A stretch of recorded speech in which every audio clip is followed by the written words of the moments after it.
é estável em função da superlotação nos hospitais, geralmente não fica. Mas às vezes o médico quer conversar com algum familiar, né? Ou a gente tem que passar algum resultado de exame, ou mesmo para vir buscar o paciente, ou para trazer roupa, é super importante, então, ter mais do que ter telefone, né? E endereço de responsável, o marido, o esposo. Pai e mãe, da mesma forma que eu passei para vocês, pessoal, que precisa ter nome, sobrenome, né, endereço, ou data de nascimento, é super importante o nome do pai e da mãe, né, da mesma forma, é muita coincidência ser um João da Silva com a mesma data de nascimento, com o mesmo mês, com o mesmo ano, mas o mesmo pai e a mesma mãe, é difícil, né? Então, o nome do pai e da mãe é outro fator importante que tem que ter nesta ficha de internação ou baixa, né? Como vocês preferirem.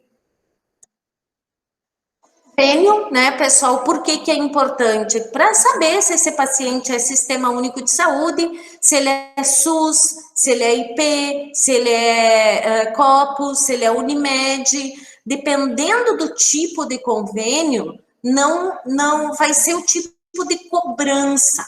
Cada prontuário, pessoal, tem uma forma de cobrança, né? Tipo, a Unimed, ela tem um acordo com os hospitais e paga por medicação. A gente tem um valor do quarto da diária, um valor dos exames, um valor do medicamento. O IP é a mesma coisa, a Copus a mesma coisa, particular, o hospital geralmente tem um preço especial, um valor, né, diferente também. E Sistema Único de Saúde, não. O Sistema Único de Saúde, ele paga por pacote, né? O que é isso? Isso é um pacote que ele paga pela patologia. Por exemplo, um paciente que interna com uma infecção urinária, o hospital o SUS vai pagar pela infecção urinária e não pelo que o paciente gastou.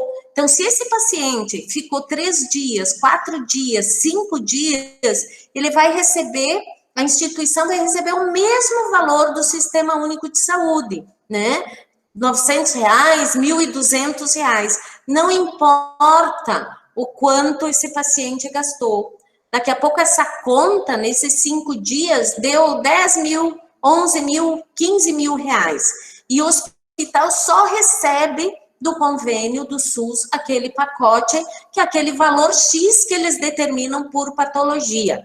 Então, ele é bem diferente a forma de cobrança, o convênio do Sistema Único de Saúde. Por isso que esse é um item muito importante para colocar na ficha de internação, ok? Isso não significa, né, pessoal, que o tipo de atendimento tem que ser diferente, pelo contrário, né? O técnico de enfermagem, o médico, o enfermeiro, eles têm que ter o mesmo tipo de atendimento, né, pessoal? Tanto faz eu atender um paciente de convênio e do lado atender um paciente do SUS. Eu tenho que ter o mesmo respeito, o mesmo cuidado, o mesmo carinho, né? Daqui a pouco de convênio ele tá com um quarto mais bonitinho, né, com geladeira, com televisão, com a cama melhor, mas a forma que eu vou atender ele, o tipo de medicamento, pessoal, é igual. O remédio do convênio não é diferente do remédio do paciente Sistema Único de Saúde, é o mesmo medicamento. Tá, pessoal? Então, muda a forma de cobrança, a forma que a instituição recebe, mas não pode, nós, né, que estamos nos preparando para entrar nos hospitais, nas unidades básicas de saúde, nas clínicas, a gente não pode dar nenhum tipo de atendimento diferenciado, né, ou menor, porque o paciente é de SUS ou do que de convênio, tá? Então, não é para isso que o convênio está na ficha de internação, é pela forma de cobrança, mas em nenhum momento pode ser pela forma de atendimento, tá? clínica de internação. Então, o que é essa clínica de internação? Qual é o setor que esse paciente vai internar.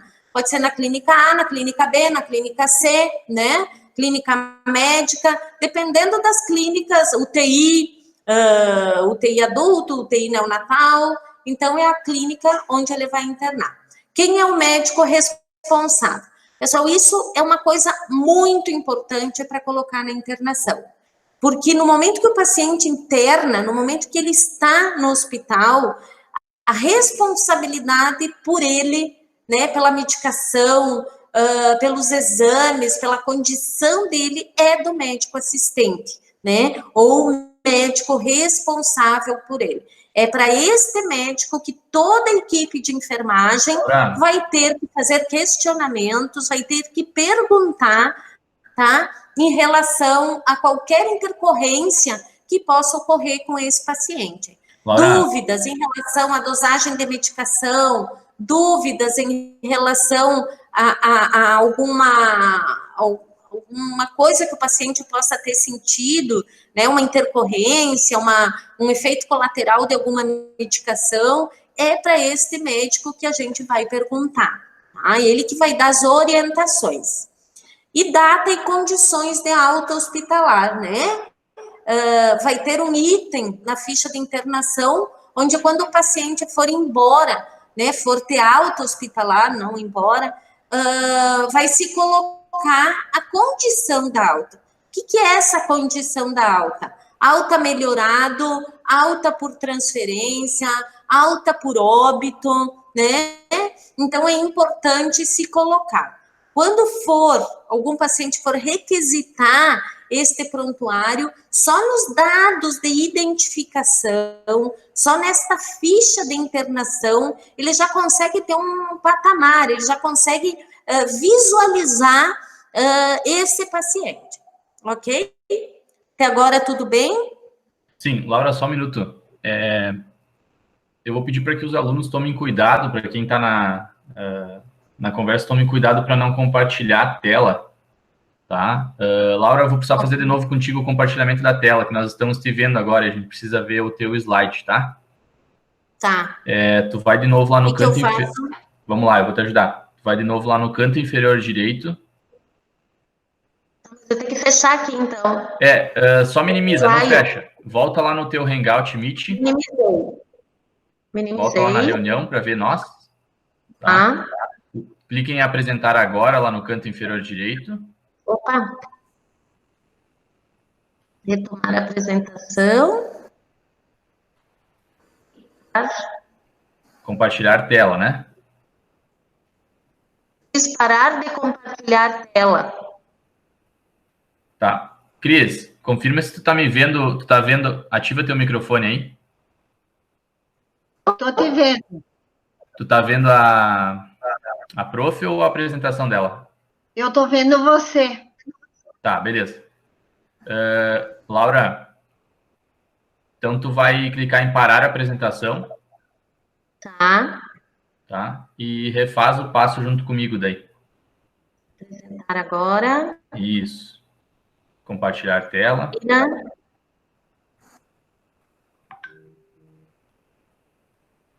Compartilhar. Agora vou lá na apresentação, né? Isso. Ok, só vai lá na apresentação. Isso. Agora, não, calma. Agora tu vai clicar do slide atual.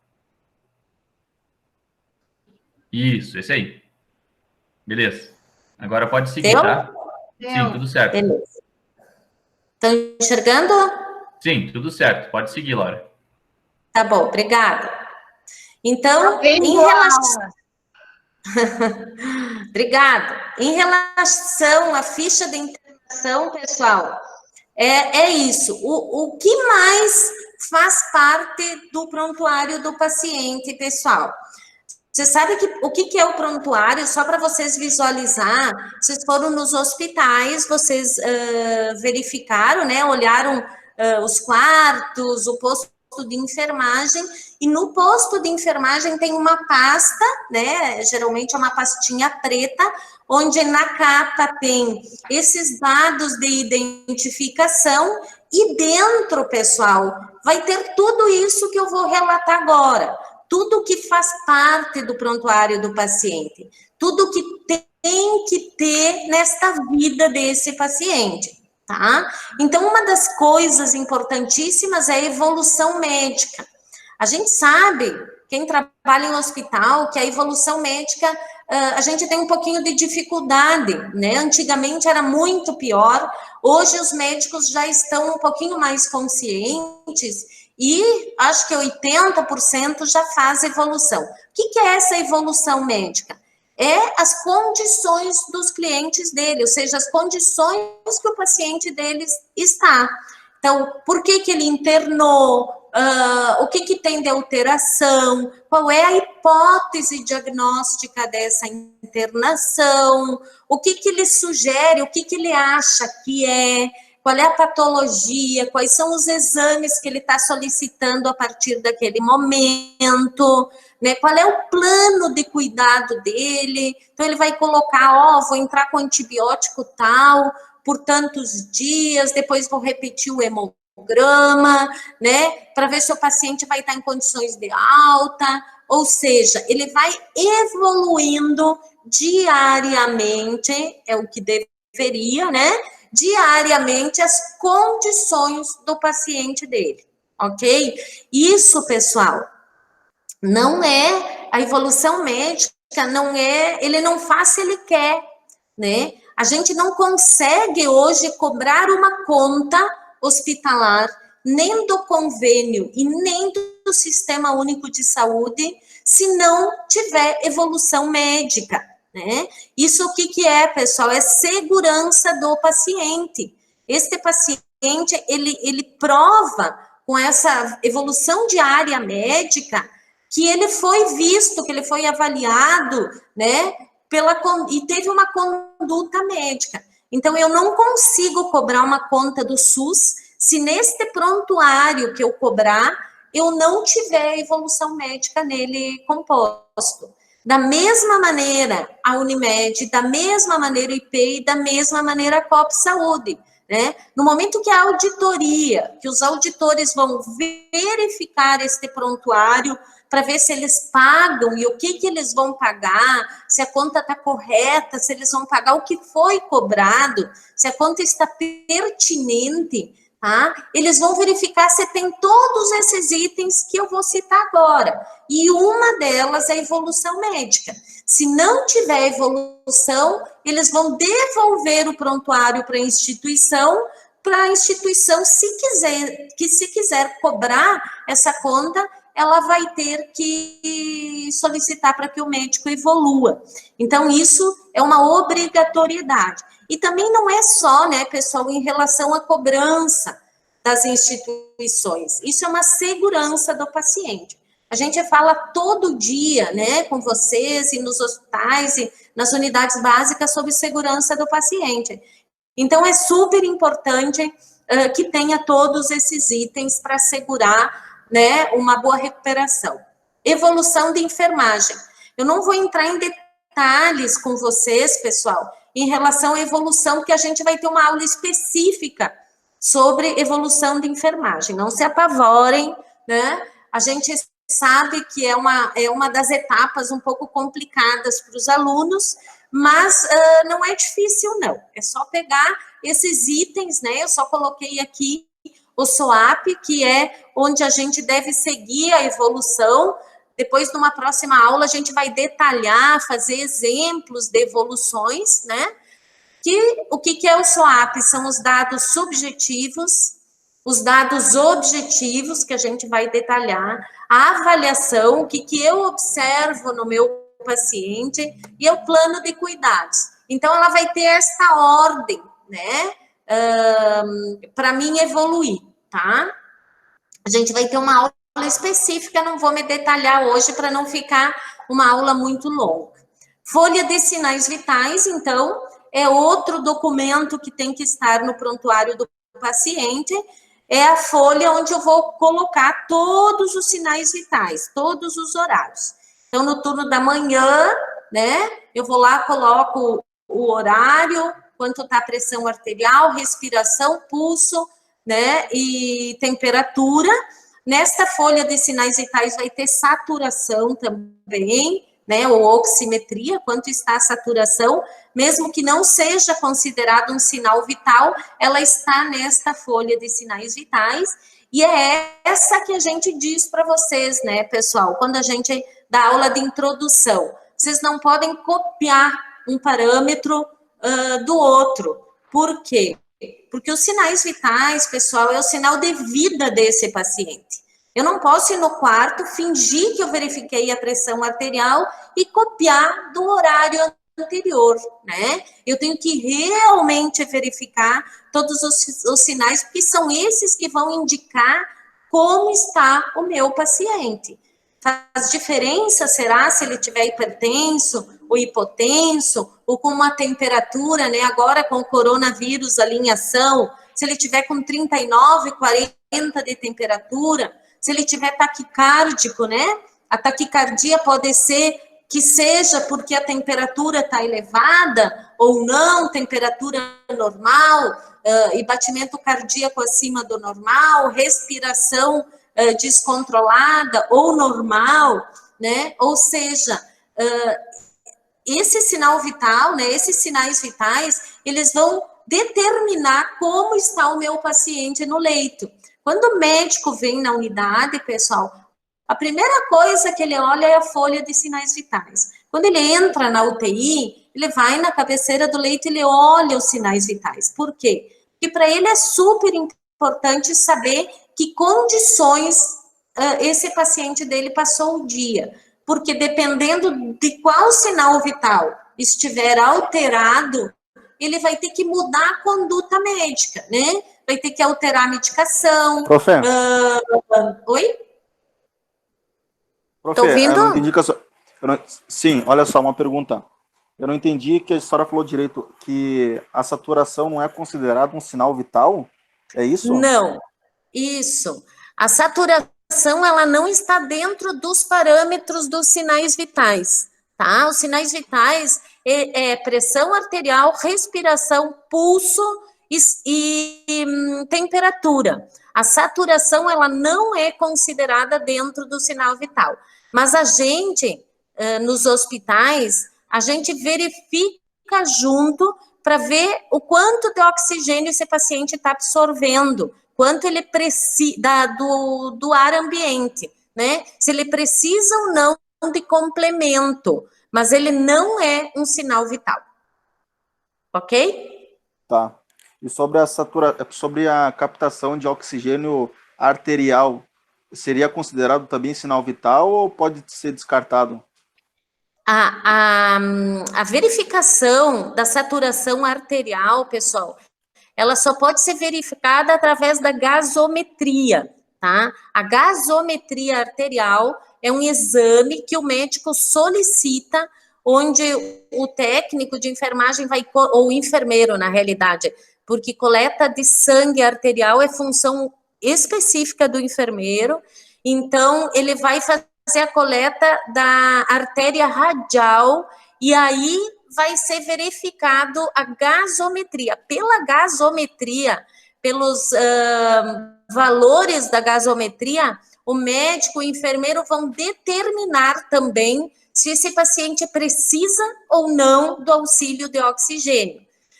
Porque nem sempre, pessoal, nem sempre você verificar a saturação e ele está 89, 88, onde o normal é de 90 a 100, significa que esse paciente precisa de oxigênio. Às vezes, na gasometria, o parâmetro vai determinar que ele não está absorvendo todo esse oxigênio que ele está recebendo. Então, se a gente instalar oxigênio nele, ele vai piorar mais o estado dele, tá? Isso provavelmente a gente vai dar em uma aula clínica, onde a gente vai falar exclusivamente sobre a saturação.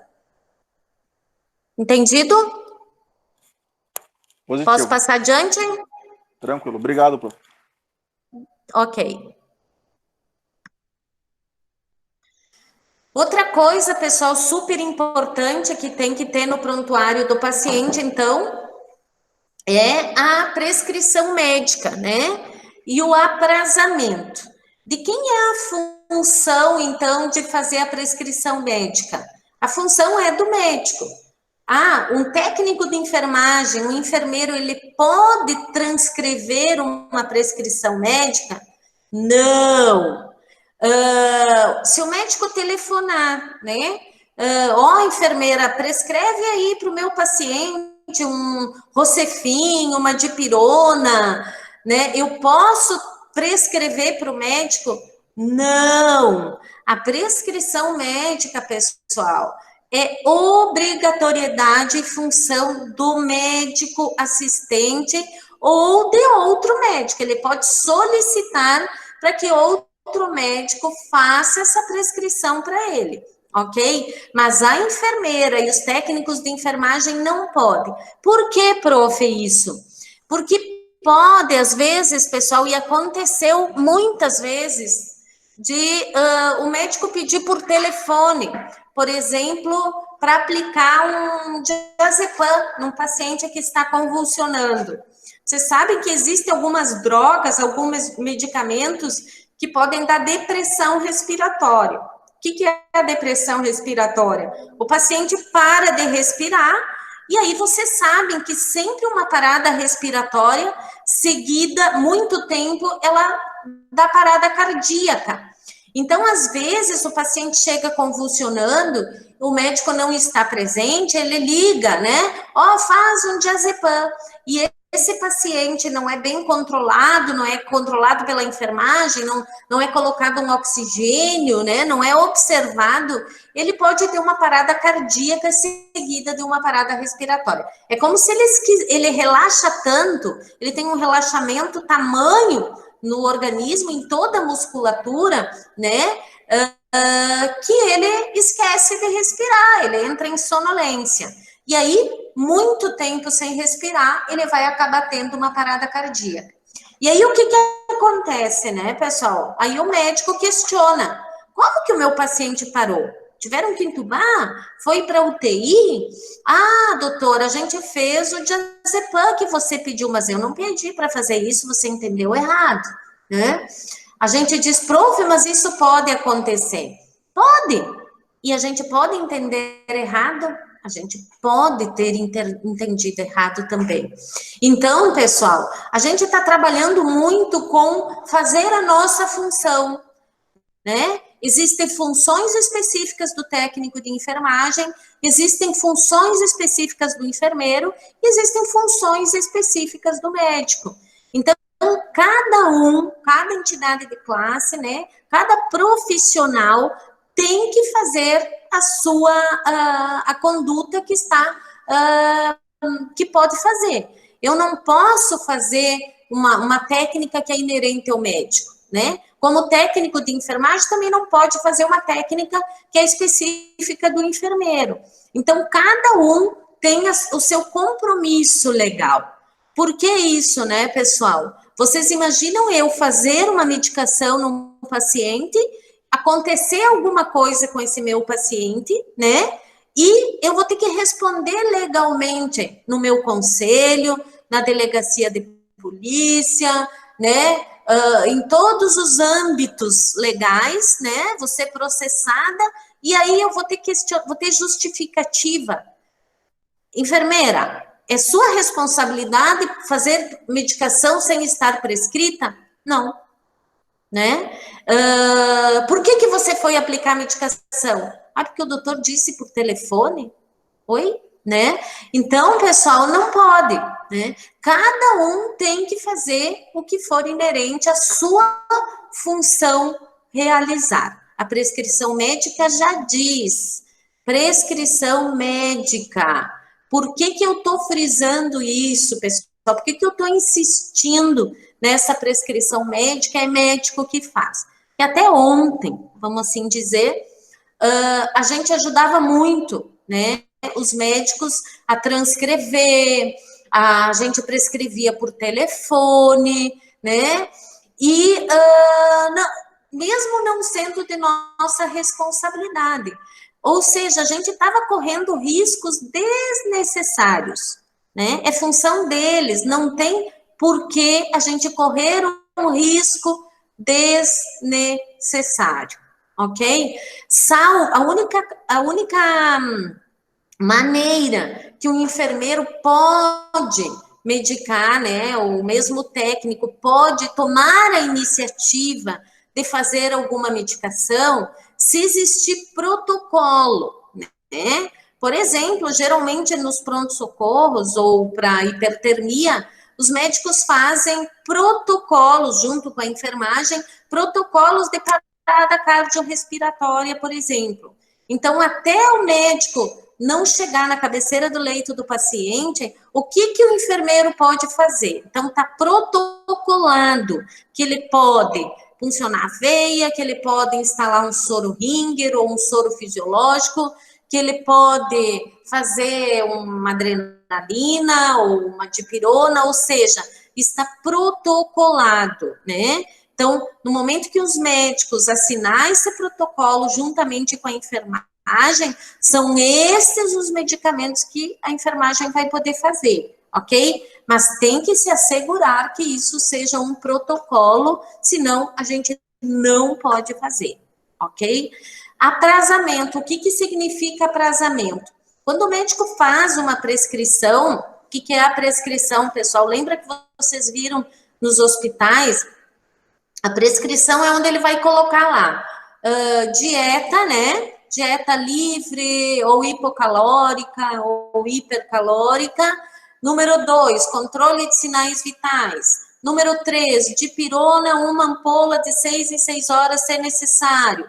Número 4, Plasil, se náusea ou vômito. Né? Exames, hemograma, raio-x de tórax, etc. Rocefin de 12 em 12. Ou seja, ele vai fazer a prescrição, né? E a gente vai atrasar. O que é atrasar? É colocar o horário. No segundo item aí eu coloco horário padrão. Por quê? Porque os hospitais têm horário padrão, pessoal. Quais são esses horários padrão? A gente vai passar para vocês também, no momento que a gente der alguns exercícios sobre aprasamento, a gente vai dar em outras aulas uma prescrição médica e nós vamos dar para vocês fazer esse aprasamento.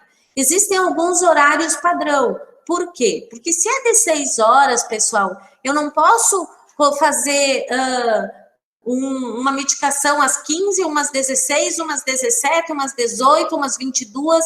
Por quê? Porque os funcionários, os técnicos, os enfermeiros vão passar o tempo inteiro no quarto dos pacientes e a gente acaba perdendo o controle. Então, o que é horário padrão? De 8 em 8 horas, 16, 24 e 8, de 6 em 6 horas, 14, 20, 2 e 8, de 12 em 12, 20 e 8, e de 4 em 4, 12, 16, 20, 24, 4 e 8, né? Então, esse é o horário padrão que a gente vai seguir. O que a gente vai orientar vocês, então, quando vocês fizerem os exercícios? Entrar nos horários padrão, né? Então, tipo, o paciente chega às 9, como já passou, eu tenho que medicar de 6 em 6, já passou às 8, já é 9, eu vou entrar em horário, né? Vou fazer às 9 e depois o segundo horário eu entro no horário padrão, que é 14, 20, 12 e 8. Eu sei que é difícil, assim, um pouco vocês entender, assim, verbalmente, falando por vídeo. Isso a gente tem que fazer num quadro e a gente dá exercício para vocês, tá? Analisar antes de atrasar é isso que eu falei, né?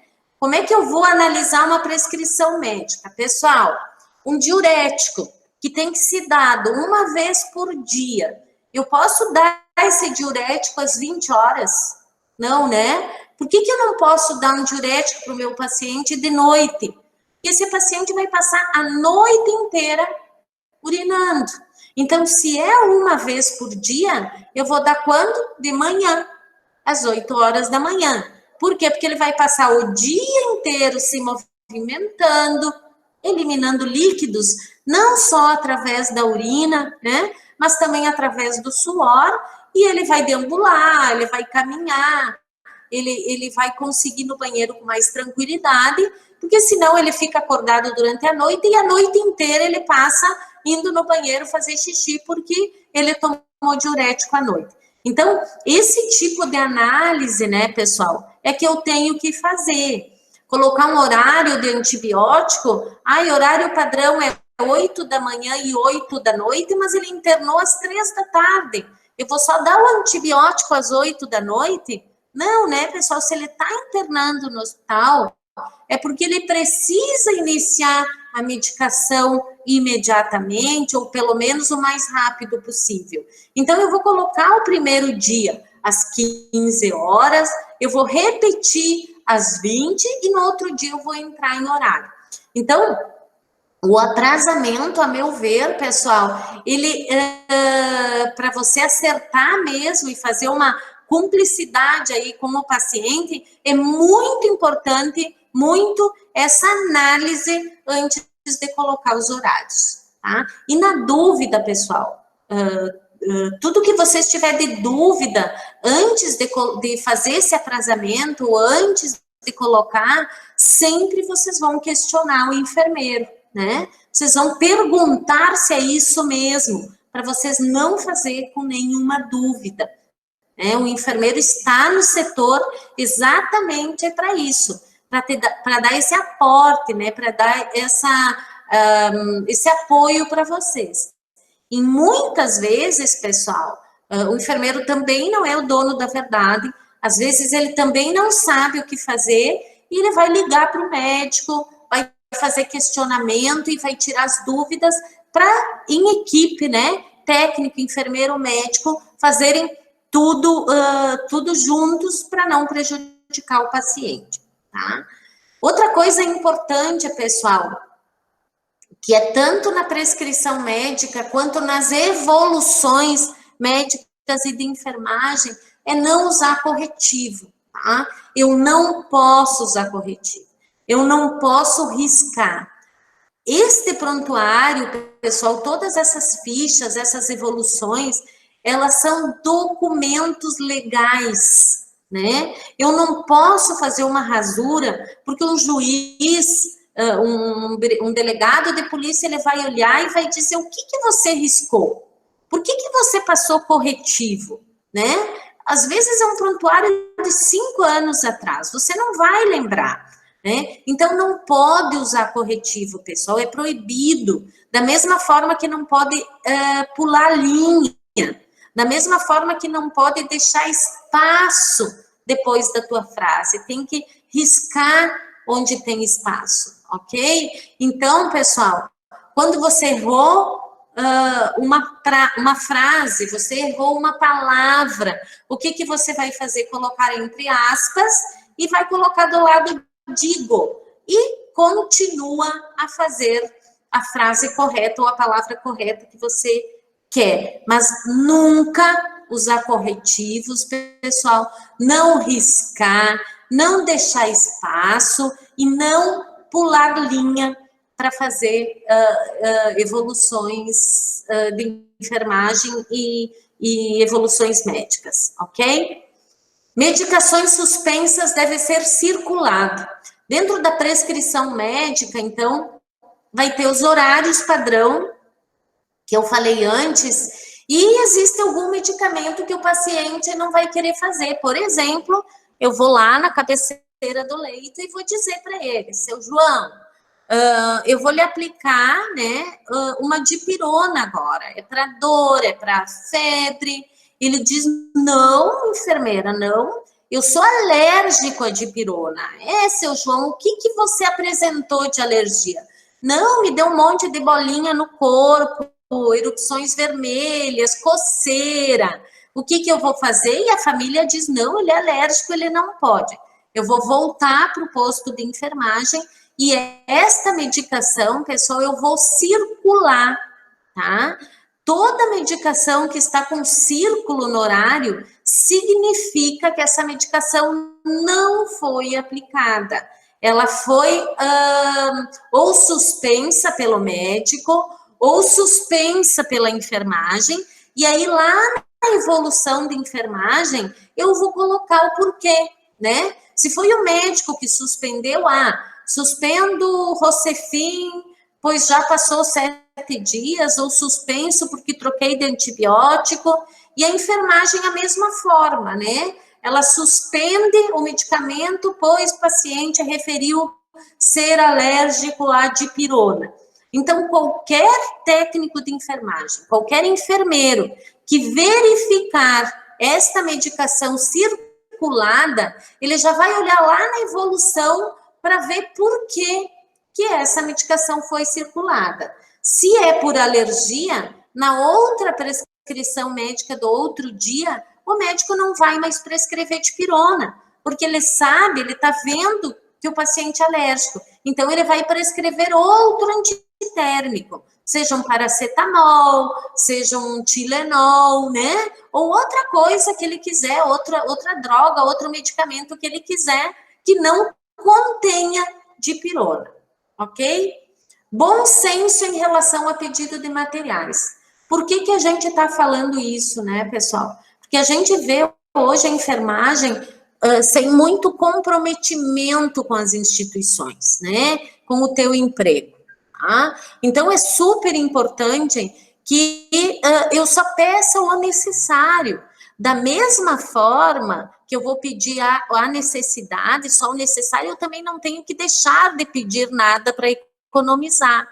Mas se eu puder pedir 2 seringas, que eu vou ocupar 2 seringas, por que eu vou pedir 5, né? Para manter isso na casela do paciente ou no estoque? Não, né? Se eu tenho que usar uma bolinha de algodão apenas para fazer uma antisepsia, para fazer uma medicação, por que eu vou usar uma bola grande, né? E assim por diante, né, pessoal? Gases para curativo, micropores. A gente tem que ter muito bom senso, principalmente em hospitais públicos, né, pessoal? Mas mesmo em hospitais privados também. Por quê? Porque tudo isso o paciente paga, né, pessoal? Ou o convênio paga, ou o paciente paga de forma particular. Então, eu não tenho que usar uma coisa sem necessidade. Eu tenho que ter bom senso. Isso é super importante. Ok até agora? Bem? Sim, Laura, tudo bem. Posso seguir? Pode. Outra coisa no prontuário do paciente, então, pessoal, são documentos diversos, tá? O que eu chamo de documentos diversos? Tudo isso que eu estou falando para vocês, pessoal, ele tem que ficar naquela pasta do paciente, que a gente chama de prontuário, né? Então, todos esses dados vão estar lá dentro para qualquer pessoa da equipe profissional, seja médico, seja enfermeiro, seja técnico de enfermagem, seja psicólogo, seja assistente social, qualquer pessoa da área vai poder manusear e vai poder verificar quais os dados importantes da vida desse paciente. Então, descrição cirúrgica, né? O paciente vai lá no bloco cirúrgico, faz uma amputação, faz uma apendicectomia, faz uma vídeo. O médico vai descrever este procedimento cirúrgico, ou seja, o que ele fez? Ele abriu a cavidade, ele retirou o apêndice, depois ele fechou a cavidade, usou esse fio, aquele fio, né? Deixou um dreno suctor, né? Um portocate, ou seja, ele vai descrever a cirurgia que ele fez, tá? Laudos, todos os laudos complementares, né? Seja de exames, raio-x, exames laboratoriais, atestados de quimioterapia, radioterapia e hemodiálise. Hoje, pessoal, depois eu vou falar um pouquinho do prontuário eletrônico, isso não precisa mais ficar no prontuário, mas até ontem precisava. E vocês vão achar em muitos prontuários esses exames ainda, né? Que tem muitos médicos que eles gostam de ver o exame físico, que a gente chama, pegar o papel na mão e olhar. Mas nos prontuários digitais hoje, né, nos prontuários eletrônicos, quando a gente acessa o paciente, a gente já tem acesso a todos esses laudos de exames que a gente necessitar. Então, não necessariamente vai estar no prontuário, mas ele faz parte do prontuário do paciente, por isso que eu deixei ele aqui. Termos de consentimento, né, pessoal? O que é termo de consentimento, prof? Acordos assinados pelos usuários ou responsável por qualquer procedimento invasivo, ou seja, anestesia, uma cirurgia.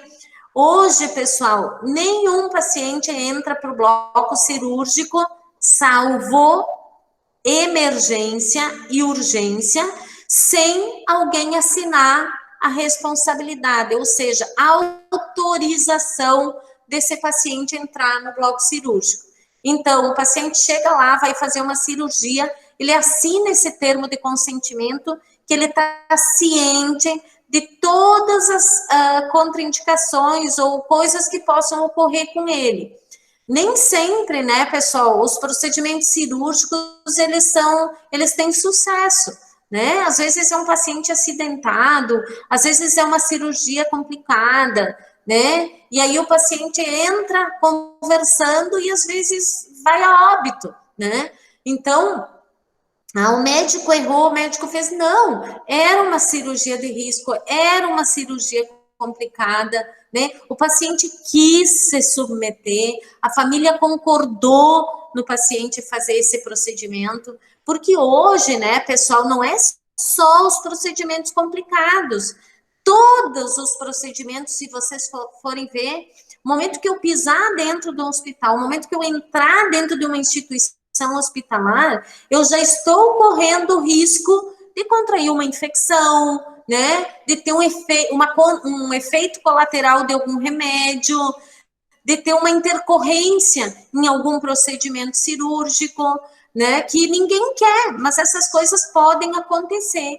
Então, o que assegura o médico, né, pessoal, e a instituição é que a família, o paciente esteja consciente, ele esteja consentindo que todas essas coisas podem acontecer, mas que mesmo assim ele quer correr o risco e fazer o procedimento, tá? Então, esse termo também tem que estar arquivado, né, junto nesse prontuário desse paciente.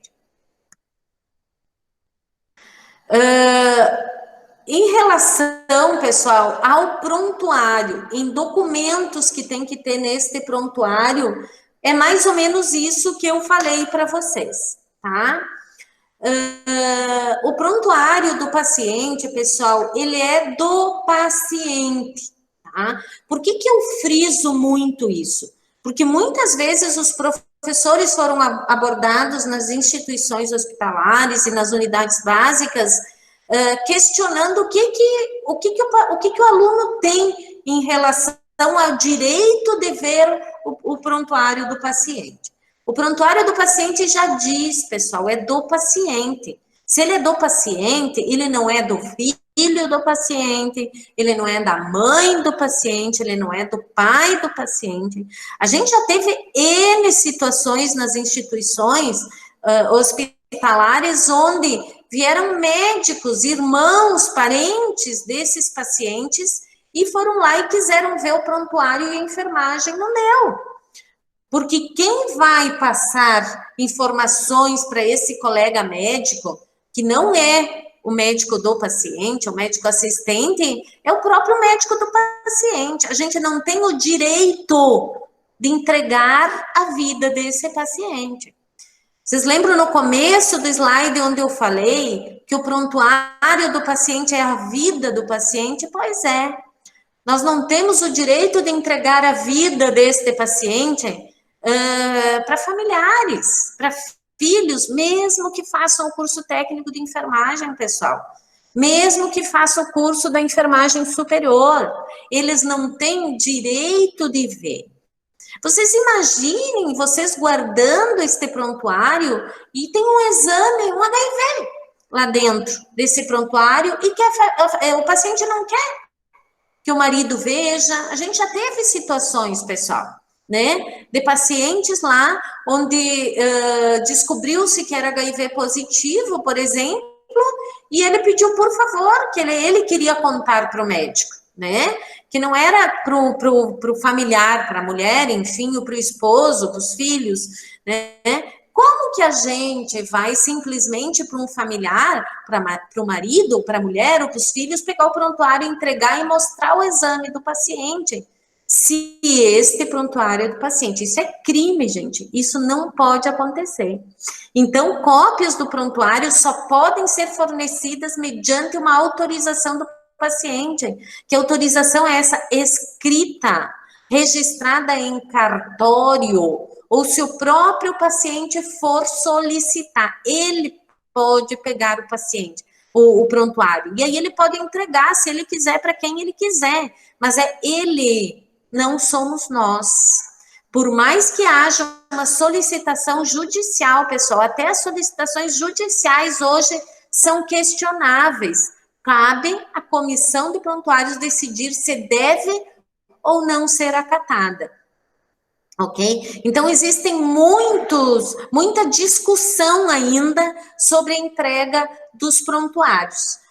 O que cabe a nós, pessoal, enquanto técnicos de enfermagem, né, que vocês vão ser daqui a pouco, nós, enquanto enfermeiros, respeitar este prontuário, né? Se vocês tiverem alguma dúvida, por favor, conversem com o enfermeiro, conversem com o médico do paciente, mas vocês nunca entregam ou nunca mostrem esse prontuário, né, para ninguém da família. Mesmo que o paciente diga lá na cama, pode mostrar, pode mostrar. Não, não pode, pessoal, tá? O paciente tem que estar lúcido, ele tem que ir lá solicitar, ele tem que estar lúcido, ele tem que estar consciente, ele tem que estar capaz, tá? Por quê, pessoal? Porque quando a gente faz um juramento no Corém, que é o nosso conselho, vocês estão jurando que vocês vão cumprir, né, ética a respeito a esse prontuário, a esse paciente. Então, pessoal, a gente é guardião,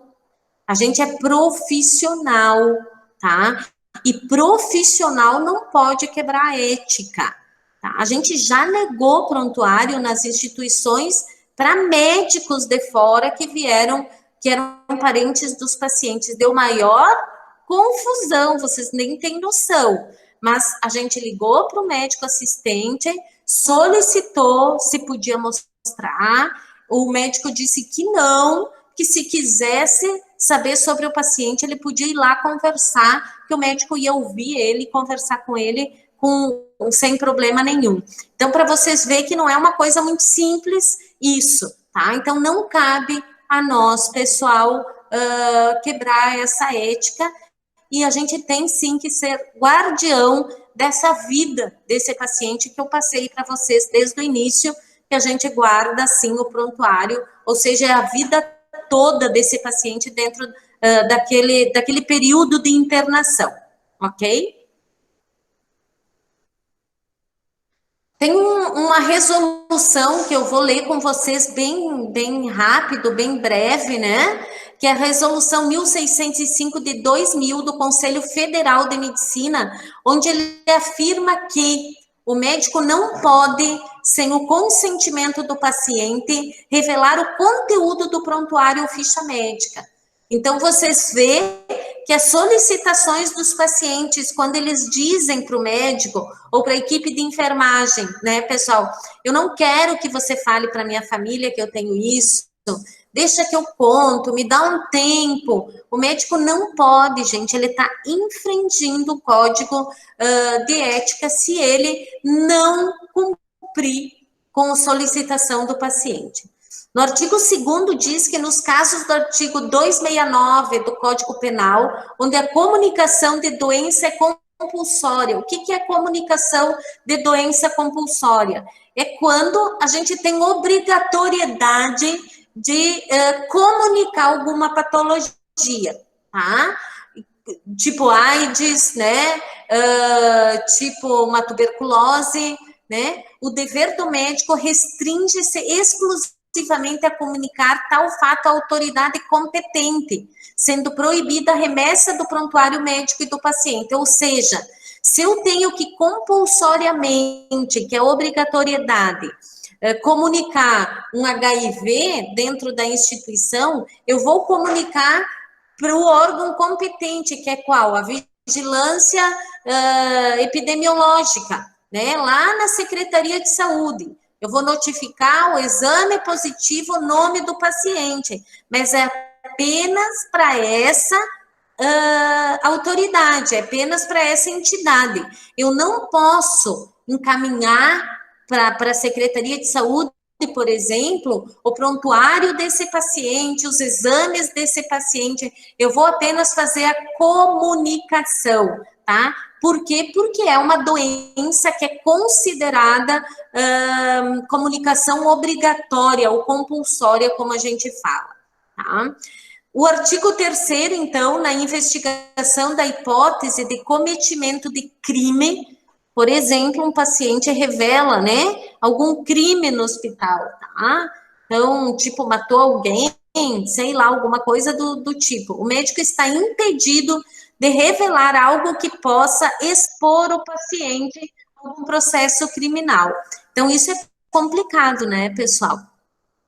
Então, ele vai evoluir, né? Ele vai ouvir esse paciente, mas ele não pode expor o paciente, a não ser que for alguma notificação compulsória. No artigo 4º, então, se na instrução do processo criminal for requisitada por autoridade judiciária, ou seja, alguém inquiriu um processo, né? E for requisitado algum documento, a apresentação do conteúdo do prontuário da ficha médica, o médico disponibilizará os documentos ao perito nomeado pelo juiz, para que neles seja realizada perícia restrita aos fatos em questionamento. O que é perícia, né, pessoal? O que é como se fosse uma auditoria. Ele vai pegar o prontuário, esse perito nomeado pelo juiz, que é uma pessoa de confiança dele, e ele vai lá olhar item por item este prontuário, tá? E ele vai se deter ao quê? Aos fatos do questionamento. Então, ele não vai olhar, às vezes, resultado de exames que não têm importância para este processo. Ele não vai olhar a evolução da psicóloga se isso não tiver importância para este processo. Ele vai se deter a olhar o que é importante para o processo criminal, no caso, tá? Se houver autorização expressa do paciente, tanto na solicitação como em documento diverso, né? O médico poderá encaminhar a ficha ou prontuário médico diretamente à autoridade requisitante. Se o paciente vier pessoalmente, ele está lúcido, ele está orientado e ele autorizar, aí o médico sim pode ceder o prontuário, né? No caso, a instituição. O médico deverá fornecer cópia da ficha ou do prontuário desde que solicitado pelo paciente ou requisitado pelos conselhos federal ou regional de medicina. Mesma coisa. Para sua defesa judicial, no artigo 7º, o médico poderá apresentar a ficha ou registro hospitalar à autoridade competente, solicitando que a matéria seja mantida em segredo da justiça. Então, se tiver algum item ético, ele pode solicitar que isso seja apenas sabido pela justiça e que não seja usado este fato, por exemplo, em público, né? Que não se passe para o público esses dados questionados. O artigo 8º, então, nos casos não previstos nessa resolução, e sempre que houver conflito no tocante à remessa ou não dos documentos, a autoridade requisitante, o médico deverá consultar o Conselho de Medicina, onde mantém sua inscrição quanto ao procedimento. Ou seja, quando o médico tiver alguma dúvida, né, pessoal, se ele pode ou não entregar alguma coisa, ele pode solicitar junto ao Conselho CRM, que é o Conselho de Medicina. Tá? Um dos questionamentos, né? Então, vou voltar a falar, porque isso é muito importante, pessoal. O prontuário é do paciente ou é do hospital, né? Então, o que vocês acham, né? De acordo com a lei, as informações pertencem ao usuário.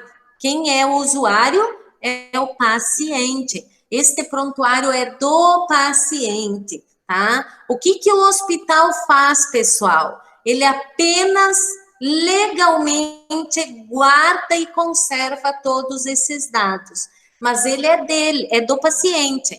Por isso que o paciente tem direito a procurar este prontuário, verificar esse prontuário, exames, medicações, né, evoluções médicas, evoluções de enfermagem, porque é a segurança dele, é dele esse prontuário. As instituições, no caso aqui em Erechim, o Santa, o Caridade, as unidades básicas, elas têm a responsabilidade de guardar e conservar, né, por tempo indeterminado, ou num prazo legal de 10 anos, estes prontuários. Né, tanto o Hospital de Caridade quanto Santa Terezinha, como eu falei anteriormente, eles guardam isso por tempo indeterminado, ou seja, a gente já viu, já manuseou alguns prontuários deteriorados, né, pela água, pelo papel, o papel acaba com o tempo que você não enxerga mais o que tá escrito, né, ele acaba deteriorando. Então, eu acredito que as duas instituições, elas optam por isso, né? Esses prontuários estão, sim, guardados por tempo indeterminado até serem deteriorados. Vou falar um pouquinho para vocês o que acontece hoje, né, pessoal, tanto no Hospital Santa Terezinha quanto no Hospital de Caridade, que eles estão iniciando, né, final do ano passado, com os prontuários eletrônicos. O prontuário eletrônico, o que é, né, pessoal? Cada usuário, ou seja, cada médico, cada enfermeiro, cada técnico de enfermagem, ele tem uma senha, ele vai acessar o computador, no caso, esse programa, né, que o hospital compra, né, de prontuário, e cada um vai usar a ferramenta que é inerente à sua atuação. O médico vai usar a ferramenta onde ele vai prescrever, fazer a prescrição eletrônica, onde ele vai verificar os exames, os laudos e exames laboratoriais, onde ele vai fazer evolução médica, onde ele vai olhar em tempo hábil, né? Ou seja, ele vai olhar no programa, aquela chapa, né, que a gente dizia antigamente, ou a tomografia, ele vai olhar o exame em si, não precisa mais pegar aquele filme, olhar no negatoscópio, ele vai olhar, às vezes, em tempo real, o exame que esse paciente está realizando. Ele vai ver o laudo desses exames também, ou seja, tudo isso de forma eletrônica. Esse prontuário eletrônico, pessoal, ele já existe hoje, tanto no Hospital de Caridade quanto no Santa Terezinha. E ele também é um documento. Por quê, né, pessoal? E ele é legítimo? Sim, ele é legítimo. Hoje, o que os hospitais fazem? Quando o paciente dá alta, eles imprimem todas essas folhas, sejam as prescrições, sejam as evoluções, e eles arquivam tudo isso junto. Tá? Vai ter o tempo que ainda não estamos neste momento de evolução, onde não vai mais precisar fazer essa impressão para guarda, vai ter a guarda eletrônica, né? A gente não chegou neste patamar ainda aqui em Erechim, mas acredito que não vai demorar muito, tá? A enfermagem, da mesma forma, ela tem uma senha, onde ela vai ter acesso ao aprazamento, no caso, para colocar os horários, vai ter acesso a fazer a evolução, a colocar os parâmetros de sinais vitais, também de forma eletrônica, tá? Como que funciona isso, pessoal? Cada senha, ela é individual, Então, se eu acessar a minha senha, quando eu sair do sistema, eu tenho que fechar o computador, ou seja, sair da minha senha, porque outra pessoa pode entrar e utilizar na minha senha e fazer alguma evolução que não fui eu, e lá vai estar aparecendo o meu nome. Então, isso também, pessoal, é uma coisa é um processo que tem que ter muito cuidado, né? Porque às vezes as pessoas saem do computador e acabam deixando a senha no computador e outra pessoa vai lá e faz alguma anotação. Quando for impresso, ou quando o médico for olhar, ou alguém for olhar, um colega, um enfermeiro, é o teu nome que vai estar lá, mas eu não escrevi isso. Alguém escreveu no teu lugar, porque você deixou, né, a sua senha aberta. Então, o prontuário eletrônico hoje, ele já começou a existir. Quando vocês entrarem em campo de estágio, vocês vão ter a oportunidade de verificar, tá? Então, a tecnologia tem o papel de facilitar o cotidiano dos seres humanos, e o prontuário eletrônico é uma prova disso, né? Ele é uma excelente opção para a entidade que busca aprimorar os seus processos, evoluir e fidelizar os seus pacientes.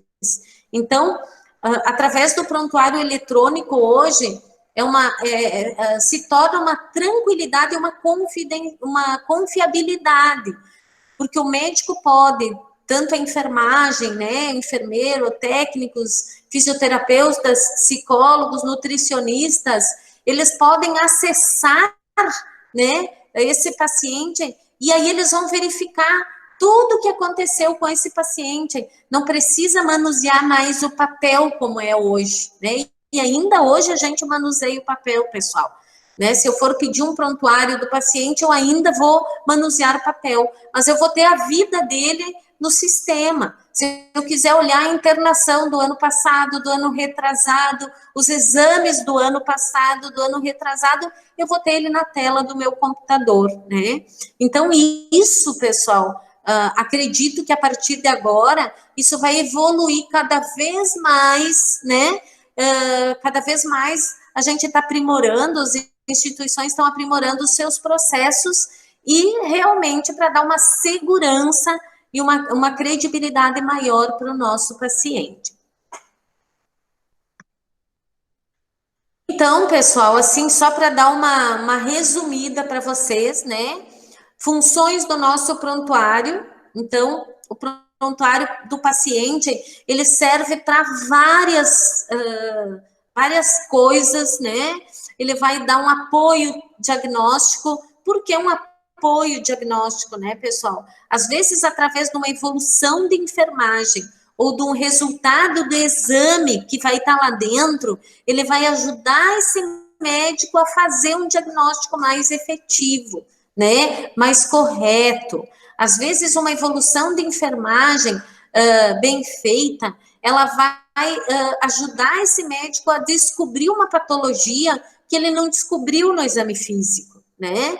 Ou seja, o paciente vai relatar alguma coisa para esse técnico, para esse enfermeiro que ele não lembrou naquele momento de dizer para o médico. Ou ele apresentou aquele sinal, por exemplo, está com sangue na urina. Ai, me esqueci de dizer para o médico, mas o técnico presenciou, ele viu, né? Ou o paciente chamou ele. Então, ele vai dar um apoio de diagnóstico, para quê? Para o médico fazer um diagnóstico correto, certo, né? Às vezes, quando ele interna, pessoal, ele chega com um provável diagnóstico, ele chega com uma hipótese diagnóstica.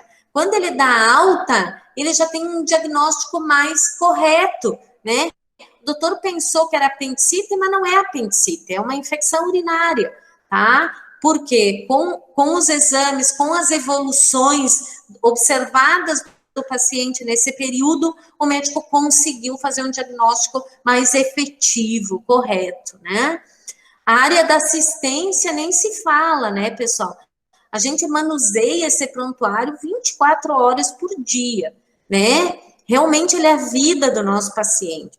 Então, a gente vai manusear, a gente vai ler evoluções dos nossos colegas, a gente vai olhar as prescrições, a gente vai aprazar, a gente vai olhar os sinais, ou seja, assistência, né? Quem que é a assistência? Assistência é todas as pessoas que manuseiam esse paciente, seja o técnico de enfermagem, seja o enfermeiro, é o fisioterapeuta, é o assistente social, é o psicólogo, é o nutricionista, ou seja, toda essa equipe que a gente chama assistencial, que vai entrar no quarto do paciente e que vai, em algum momento, anotar alguma coisa nesse prontuário, né, sobre este paciente.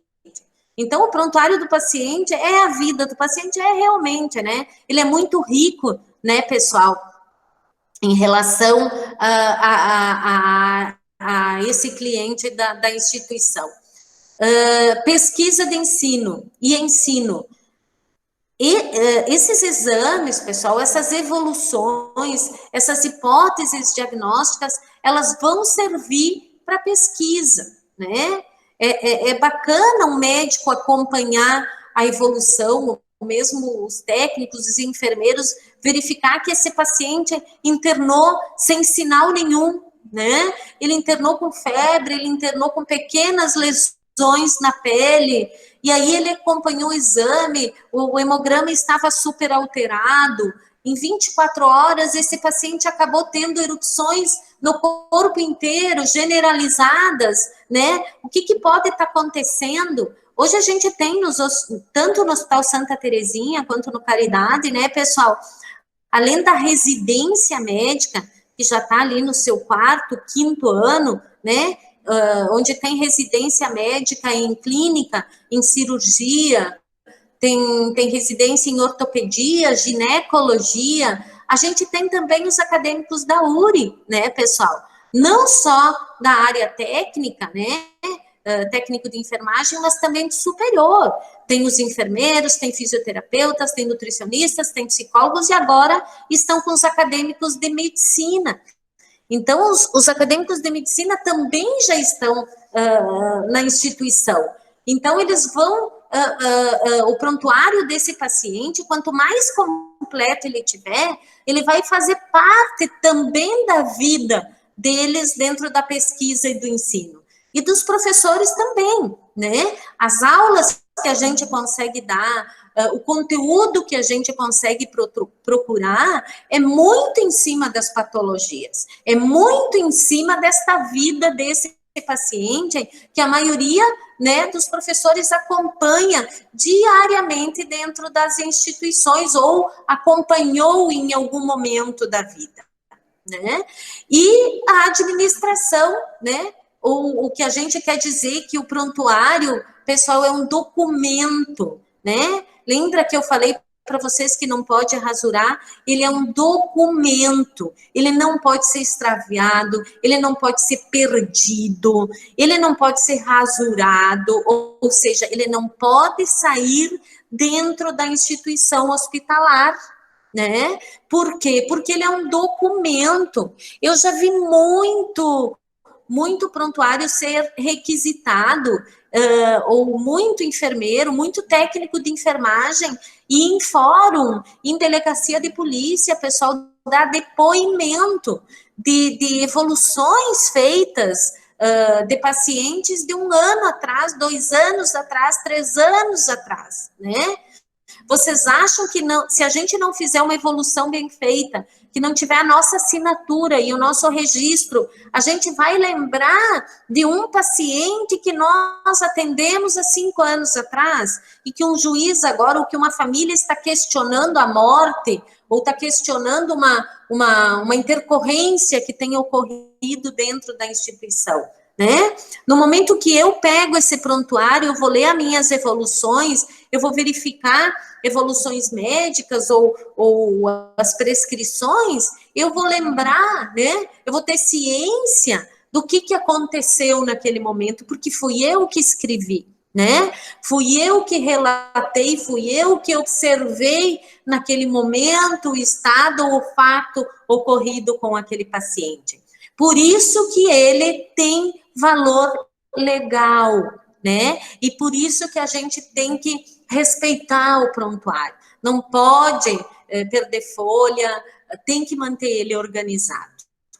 O prontuário também, pessoal, da forma administrativa, porque é a forma de cobrança, né? Então, vocês veem que esse fluxo, né, ele se divide em vários itens importantes, né? E se eu perder folhas, como eu falei anteriormente para vocês, eu não vou conseguir cobrar essa conta. Vocês imaginam as instituições, tem um paciente lá 10 dias, 15 dias, e no momento que você vai apresentar a conta, seja para o SUS, seja para o paciente privado, né, seja para o convênio, faltam folhas. Se perdeu as folhas de evolução, está rasurada, não tem a evolução médica, a folha de sinais vitais tem da metade dos dias e dos outros dias não tem, eles vão devolver essa conta não vai ser paga, né? E aí de quem fica o prejuízo? Não é do funcionário, né? Não é do enfermeiro, não é do médico, essa dívida, né? Ou seja, fica para quem? Para a instituição. É a instituição que gastou este montante com este paciente e não está conseguindo cobrar. Por quê? Porque o prontuário está pela metade, tá? E epidemiologicamente, né? Seja interna e seja externa. Tá? O que epidemiologicamente, pessoal? As patologias infectocontagiosas, né? A fins de estudo. Olha o coronavírus, né? Coronavírus, na mesma forma que o H1N1 no passado, ele foi estudado, né? Para ver na nossa região quantos pacientes internaram, era realmente um exame positivo, era só sintoma, vamos estudar, vamos botar lá no gráfico para verificar, foi só na nossa região, em que regiões da cidade eles foram mais atuantes ou pacientes apresentaram mais sinais e sintomas. Então, pessoal, um prontuário é realmente, assim, a vida do paciente, tá? E eu tenho que cuidar dele com todo o respeito que ele merece.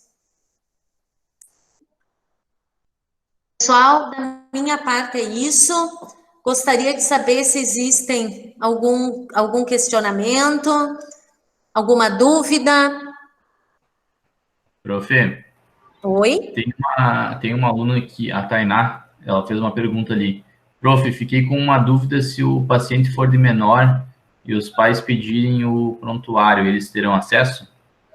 Sim, todos os pacientes de menor, a responsabilidade é do pai ou da mãe, né? Até porque eles respondem por este filho, né? Até os 12, 13 anos, se eu não me engano, até os 18, o pai responde legalmente pelo filho. Mais alguma pergunta?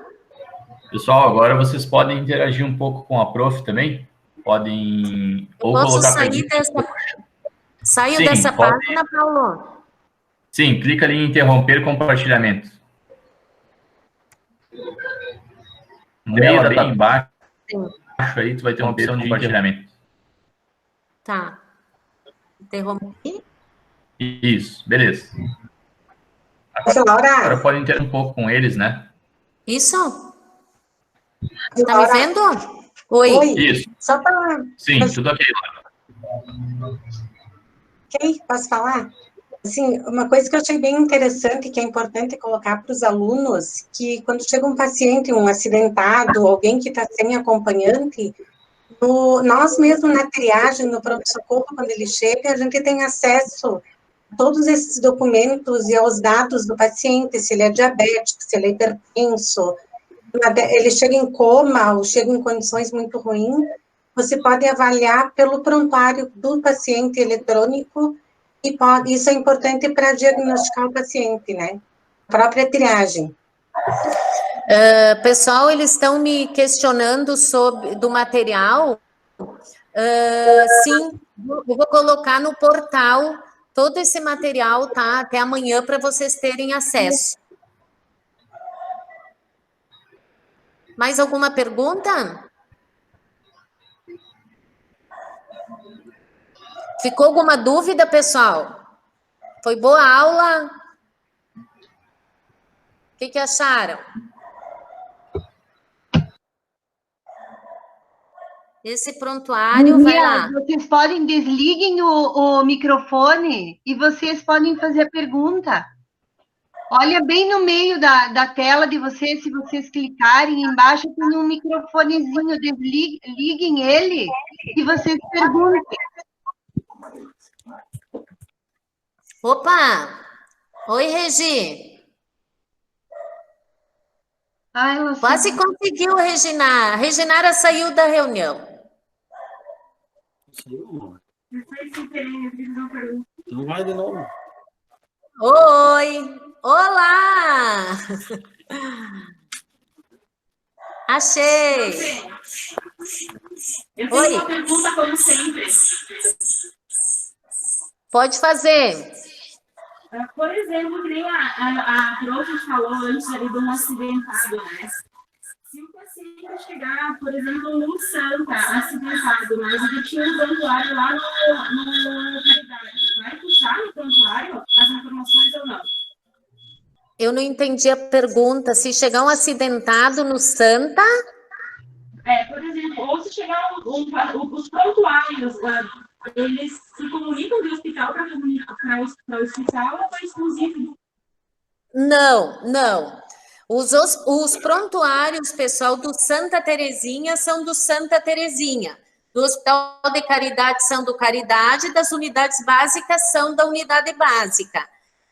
Se um paciente chegar no Santa, por exemplo, um acidentado e precisar um resultado de exame lá do Caridade, o Caridade tem que enviar ou a família tem que trazer. A gente não consegue compartilhar o mesmo programa, tá?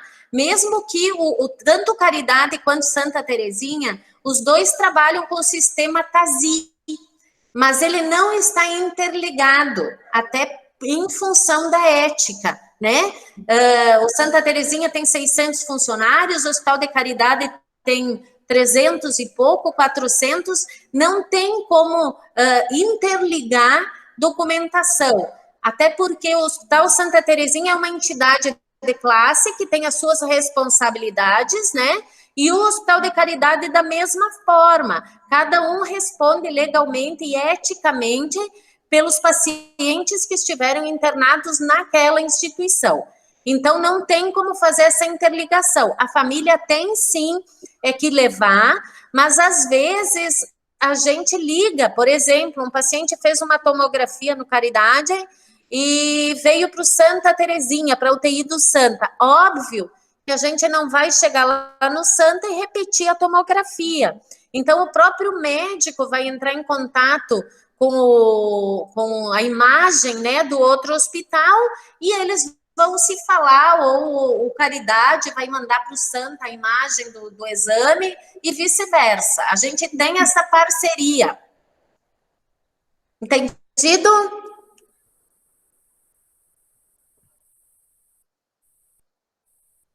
Mais alguma pergunta, gente? Ok, Tainá? Oi! Prof, posso fazer mais uma pergunta? Deve. Vamos supor a pior das hipóteses, que o paciente chegue no hospital e não tenha nenhum documento, não seja identificado e fique lá um dia 2 de identificação. Como é que é feito o procedimento? A gente faz a internação, atende o paciente e coloca ele sem nome, né? A gente coloca um paciente desconhecido, tá? Para fazer uma ficha de internação. A gente tem muito paciente, né? Não sei se é muito, alguns pacientes que chegam nesse estado, e aí a gente faz o atendimento, faz uma internação para ele ter um registro, né? ele precisa ter um registro para a gente pegar medicação, né, para ter um médico assistente, porque independente dele ser um indigente e chegar sem documentação, ele tem direito a ter um médico, ele tem direito a ter atendimento, ele tem direito a ter um quarto, ele tem direito a ter um atendimento de qualidade. Então, a gente aciona a assistência social e a assistência social vai atrás da família. 99% das vezes, eles encontram familiares e trazem para o hospital para efetivar a ficha correta, né? Ou a internação correta com os dados corretos dele. Se tiver alguma alteração, depois a gente faz. Entendi. Obrigada, prof. Entendi. Eu que agradeço. Mais alguma coisa?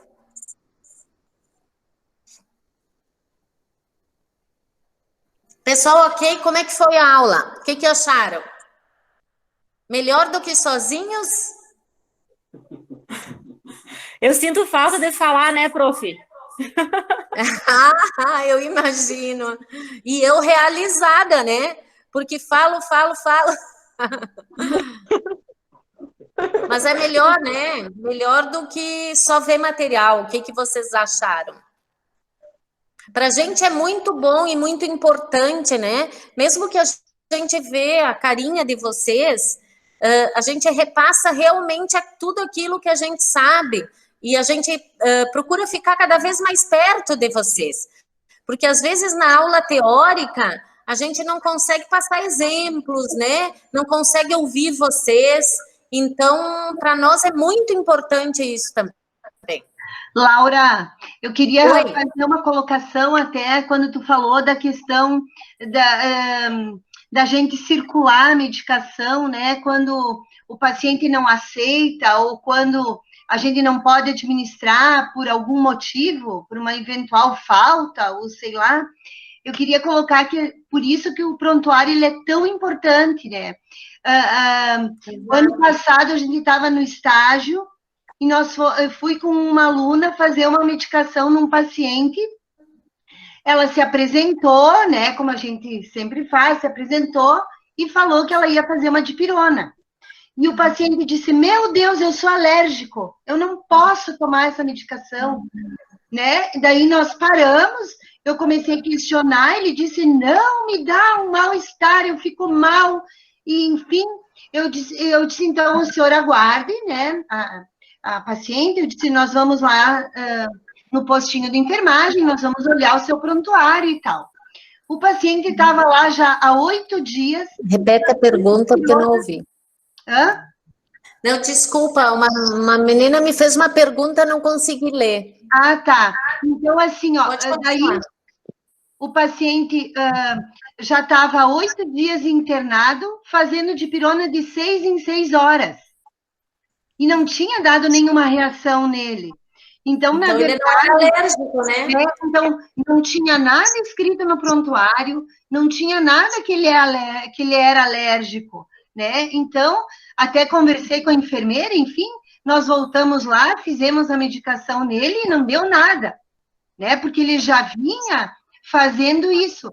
É claro que se tivesse alguma coisa escrita no prontuário, né? A gente não iria aplicar. Mas já 8 dias ele fazendo de 6 em 6 horas, não ia ser naquele momento que ia dar alguma coisa.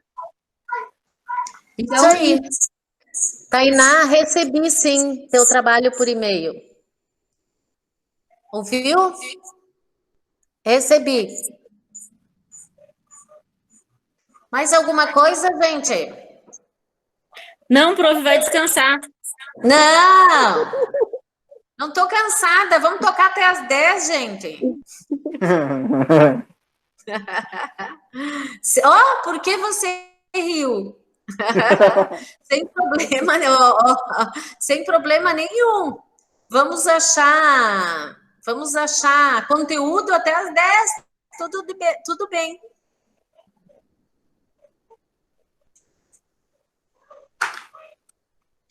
Não, alguém me perguntou aqui, não consegui ver quem. Se você tem um familiar e você quiser pegar o prontuário desse teu familiar, você não pode, tá? Como eu falei antes, vocês não podem pegar prontuários de familiar nenhum. O familiar tem que ir lá pegar, ou ele tem que fazer um documento, você tem que registrar em cartório, e aí sim você pode requisitar, tá? O correto é ir o paciente lá buscar ou com uma solicitação formal registrada em cartório. Laura, e aqui também é importante, eu acho, falar, eles enquanto alunos, né? A gente manuseia os prontuários. Justo, exatamente, pessoal. Como eu falei antes para vocês, e a Cris colocou muito bem, a gente tem muitas situações nos hospitais onde os alunos do técnico, do superior, da enfermagem, vão lá e dizem, meu pai está internado, eu sou aluna, eu sou técnica, eu estou estudando, eu sou da URI, eu quero ver. Você pode até estar fazendo estágio lá, mas naquele momento você é familiar de paciente e você não tem direito de olhar o prontuário. Então, assim, pessoal, não adianta insistir com os funcionários, porque se vocês não tiverem estágio, vocês não podem ver os prontuários dos pacientes, tá? O funcionário está lá legalmente respondendo, né, por esse prontuário e ele não vai mostrar. Não adianta ameaçar. Semana passada eu recebi uma ligação de uma enfermeira me ameaçando porque os funcionários não estavam mostrando o prontuário da mãe dela, né, no hospital. Pessoal, funcionário ganhou parabéns e chave de ouro. Por quê? Porque ele está realmente defendendo e protegendo eticamente esse prontuário.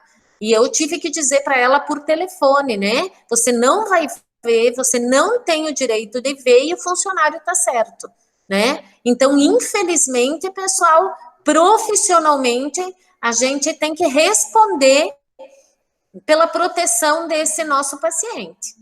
E até, né, Laura, tipo assim, é meu vizinho, é meu conhecido, mora lá na cidade onde eu moro. Pior ainda, né? Se você, por acaso, estiver cuidando, tu vai aí tudo bem eticamente, mas tu não pode comentar com ninguém o que tem naquele prontuário. Isso aí. Muito bem. Mais alguma coisa, pessoal? Deu, Laura. Júnior, Alan, os que eu estou enxergando aí. Só de boa, prof. Duda, que bom que tu gostou. Muito bom, professora. Gostou? Só estamos pelo recreio. Vamos pro recreio? Vamos tomar um chimarrão agora, tomar uma Coca-Cola? Deitado no sofá, ó. Eu vi alguém aí com chimarrão. Tu, Alan? Júnior? Eu vi que tu tava com mate aí, né? Não, muito legal, pessoal. Hoje. Não tá de plantão hoje, Alan? Não, estava de tarde. Que bom. Agora tu descansa. Isso aí, beleza? Vamos pro recreio. Vamos fazer outras aulas assim, tá? A gente comunica vocês, então. Ok? Ok. Show de bola, prof. Okay. Então tá bom. Beijo grande. Se cuidem do corona. Um abraço, prof. Se cuida. Tchau. Tchau, tchau. Beijo, já. Tchau, gente.